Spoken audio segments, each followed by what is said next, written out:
નમસ્કાર વિદ્યાર્થી મિત્રો, છેલ્લે આપણે સંખ્યા રેખા પર પૂર્ણાંક સંખ્યાઓ કઈ રીતે દર્શાવવી તેનો અભ્યાસ કર્યો હતો. આજે આપણે સ્વાધ્યાય 1.1નો અભ્યાસ કરીશું. તેમાં પહેલો પ્રશ્ન છે, આપેલ સંખ્યા રેખા પર કોઈ એક દિવસના જુદા જુદા સ્થળોના તાપમાન ડિગ્રી સેલ્સિયસ વડે દર્શાવવામાં આવેલ છે. અહીંયા તમે સંખ્યા રેખા જોઈ શકો છો. બધા સ્થળો છે લાહોલ સ્પીતિ, શ્રીનગર, શિમલા, ઊટી અને બેંગલુરુ.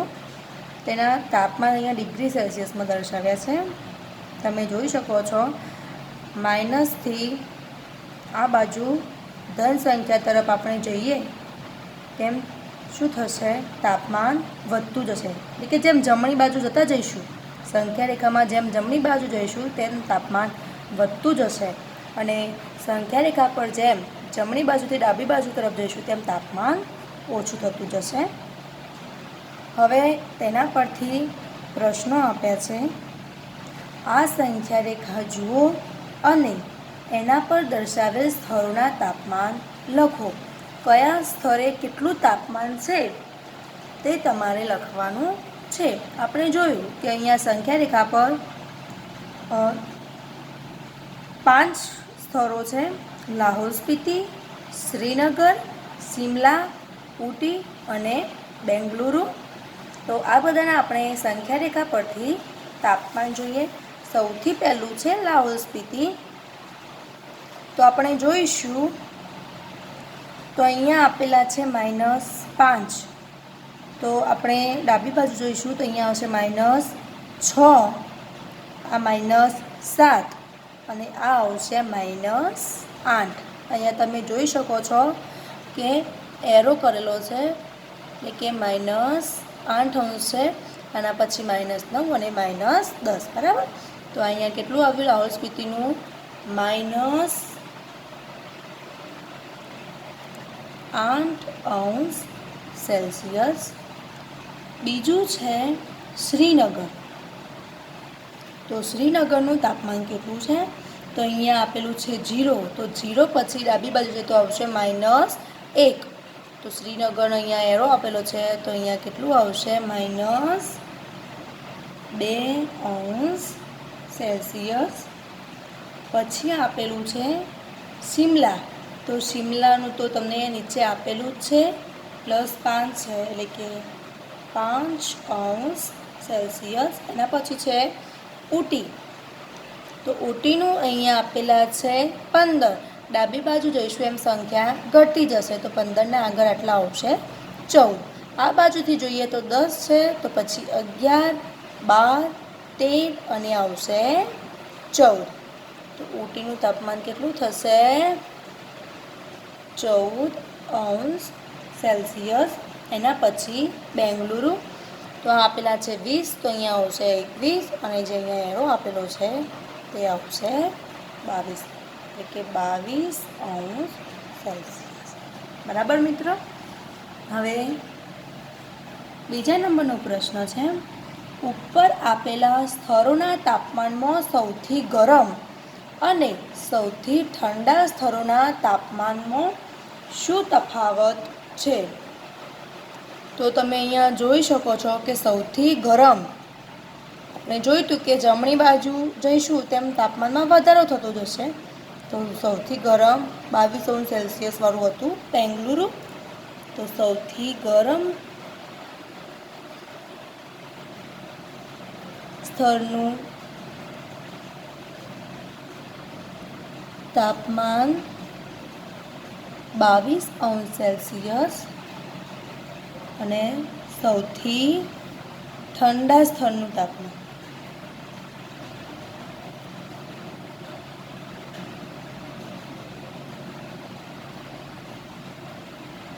એટલે કે જે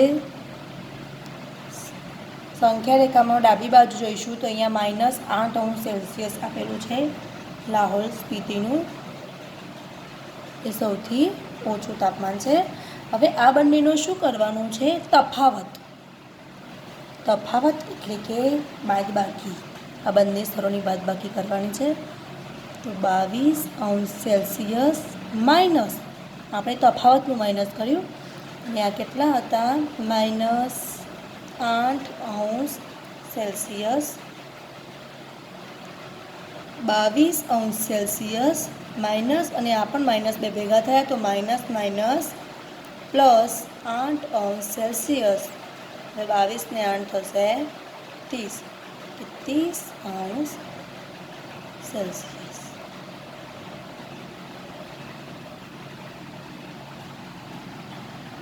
ત્રીજો પ્રશ્ન છે, લાહોલ સ્પીતિ અને શ્રીનગરના તાપમાનમાં શું તફાવત છે? તો આપણે બંનેના તાપમાન લખી દઈએ.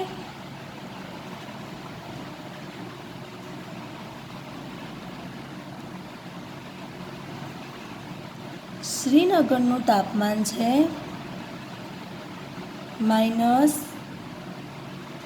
-2°C અને લાહોલ સ્પીતિનું તાપમાન છે -8°C. બંનેનો તફાવત કરવાનો છે. -2°C તફાવત એટલે માઇનસનું ચિહ્ન બાદબાકી આવશે, અને લાહોલ સ્પીતિનું -8°C. તમે જોઈ શકો છો કે અહીંયા 3 ચિહ્નો આપેલા છે, 2 માઇનસ છે, એક તફાવતનો માઇનસ અને એક લાહોલ સ્પીતિનું જે તાપમાન છે એ માઇનસ. બરાબર, 3 ચિહ્નો આપેલા છે. તો આપણે સૌથી પહેલાં પાછળના 2 ચિહ્નોનું સાદુરૂપ આપીશું. તો -2°C. હવે માઇનસ માઇનસ થશે પ્લસ 8°C. હવે ફરીથી માઇનસ પ્લસ 2 માઇનસ છે અને 8 પ્લસ છે. આપણે આગળ ભણ્યા હતા તેમ માઇનસ પ્લસ માઇનસ એટલે કે બંનેની શું કરીશું? બાદબાકી. 2માંથી 8 જશે નહીં, તો આપણે શું કરીશું? 8માંથી 2 બાદ કરીશું. તો 8માંથી 2 જશે તો મળશે 6°C. અને મોટી સંખ્યા આગળ જે ચિહ્ન હોય તે અહીંયા મોટી સંખ્યા આપેલી છે 8, અને 8ના આગળ આપેલું છે પ્લસ, એટલે અહીંયા 6 આગળ જવાબ આગળ આવશે પ્લસ, એટલે કે પ્લસ 6°C.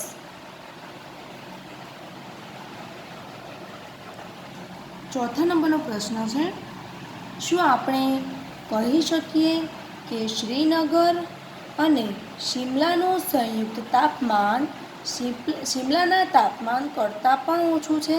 કોનું સંયુક્ત તાપમાન? શ્રીનગર અને શિમલાનું.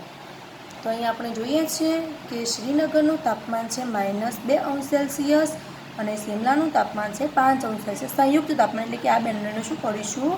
સરવાળો. તો આપણે જોઈએ,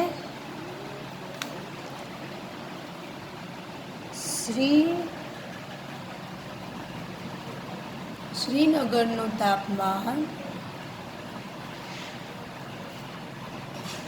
વત્તા શિમલાનું તાપમાન.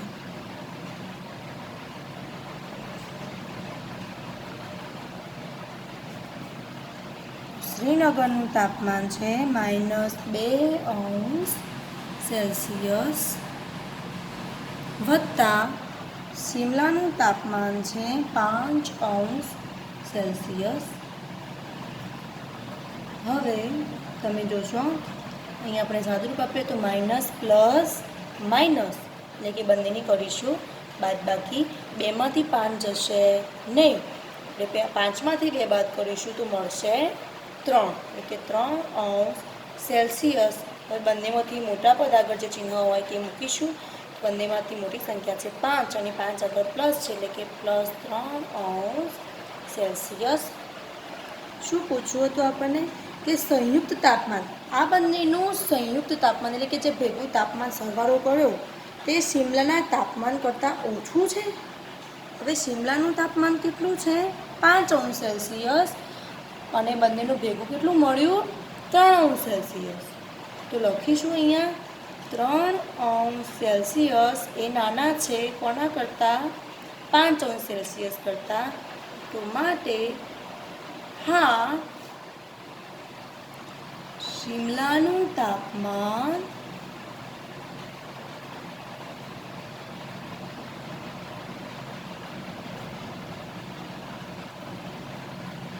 બંનેના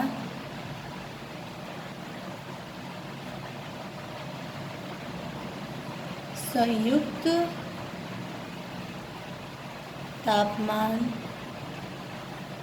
કરતાં વધારે છે. એટલે કે શિમલાનું વધારે છે, એટલે કે સંયુક્ત તાપમાન ઓછું છે. તમને અહીંયા સંયુક્ત તાપમાન પૂછ્યું છે, તો સંયુક્ત તાપમાન ઓછું છે. શું તે શ્રીનગરના તાપમાન કરતાં પણ ઓછું છે? હવે શ્રીનગરનું તાપમાન કેટલું છે? -2°C. તો લખવાનું અહીંયા -2°C કરતાં 3°C મોટા છે. તો ના,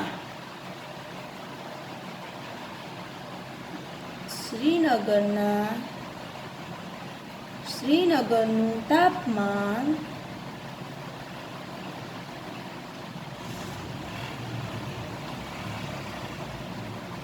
બંનેના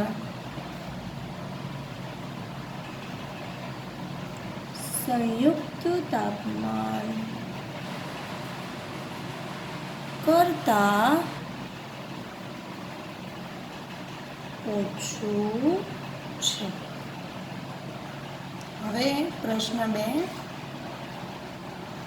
કોઈ એક પ્રશ્નોત્તરીમાં સાચા જવાબ માટે ધન અંક આપવામાં આવે છે અને ખોટા જવાબ માટે ઋણ અંક આપવામાં આવે છે. જો 5 ક્રમિક રાઉન્ડમાં જેકે પ્રાપ્ત કરેલ અંકો 25, -5, -10,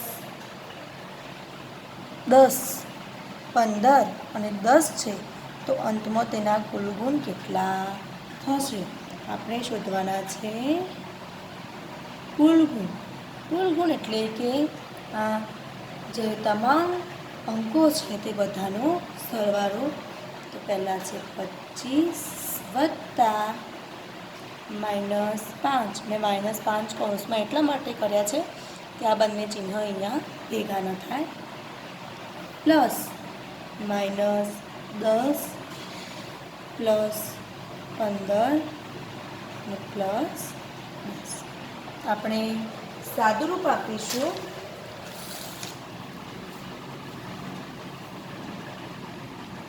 તો 25 પ્લસ માઇનસ -5 પ્લસ માઇનસ -10 વત્તા 15 વત્તા 10. તમે અહીંયા જોઈ શકો છો કે 10 સરખા છે, એકમાં 10 માઇનસ છે અને બીજામાં 10 પ્લસ છે. તમે મિત્રો આગળ છઠ્ઠા ધોરણમાં ભણી ગયા છો કે કોઈ એક સંખ્યા માઇનસ હોય અને બીજી પ્લસ હોય તે ઉડી જશે. આપણે -10 અને +10 ઉડાડી દઈશું, તો બાકી સંખ્યાઓ વધી 25 -5 વત્તા 15. હવે 25માંથી 5 બાદ કરીએ તો મળશે 20 વત્તા 15 ને 20 વત્તા 15 એટલે 35. તો અહીંયા માટે